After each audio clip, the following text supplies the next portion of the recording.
Hello, welcome to Sobriety Life with me, Richie Crook, coming from a very blustery La Rochelle in France. Feeling a bit tired today.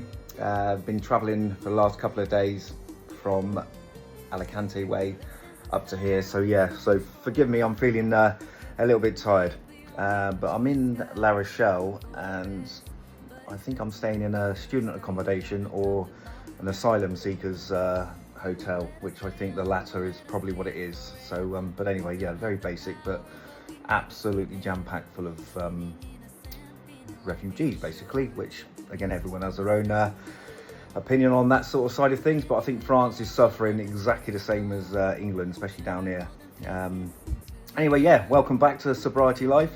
I'm just going to do a quick short today, and just to say, yeah, I'm still here, and there'll be another episode 17 or 18, I think it is, tomorrow. I'll get back to the studio tomorrow, then we can do a proper episode then.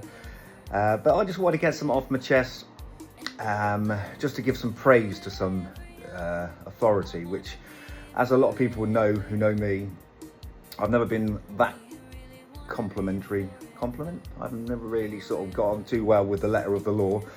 And but last night, it was about 1 o'clock in the morning, and I got a phone call which woke me up, and I answered the phone, just basically said yeah, and it was a police officer from Nottingham, and they basically said to me, your van is in an unsafe position on the side of the road, it's protruding out into the street, we're going to seize your van and you're going to have to get it impounded, and we're going to have to charge you for releasing the van.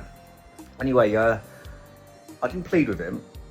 I said to him, so what's your grounds on that then, officer?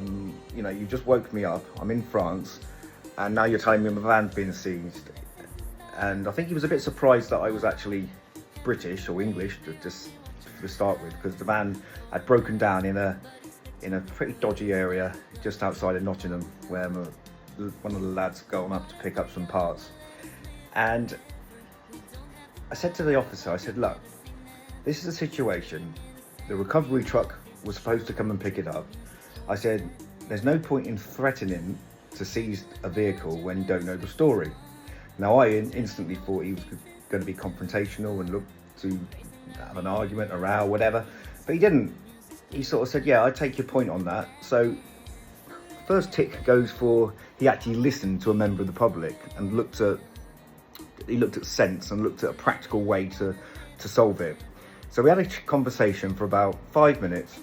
I explained the fact that my boy had to go back home on the train from Nottingham back to Somerset.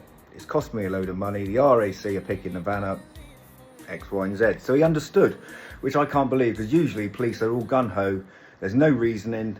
They just throw their toys out the pram, act like prima donnas, and throw the book at you. But no, and this guy actually listened, and I think he was quite relieved that he was having a conversation with someone of my nationality, so to speak, in that area, because it was quite a deprived area.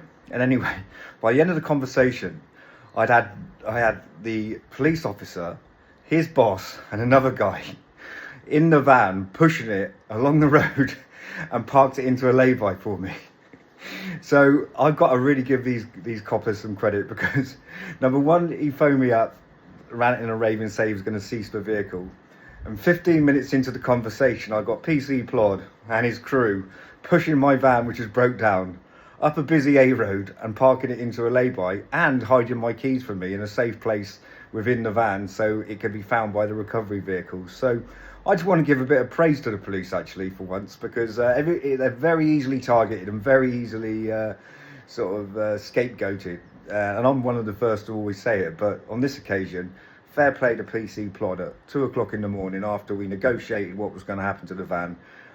He rolled his sleeves up, and basically his team pushed it up the A, whatever it is, and parked it up. So thank you to His Majesty's Police Force. Okay, I will see you all tomorrow for the Sobriety Life episode, and take care. See you soon. Stay safe.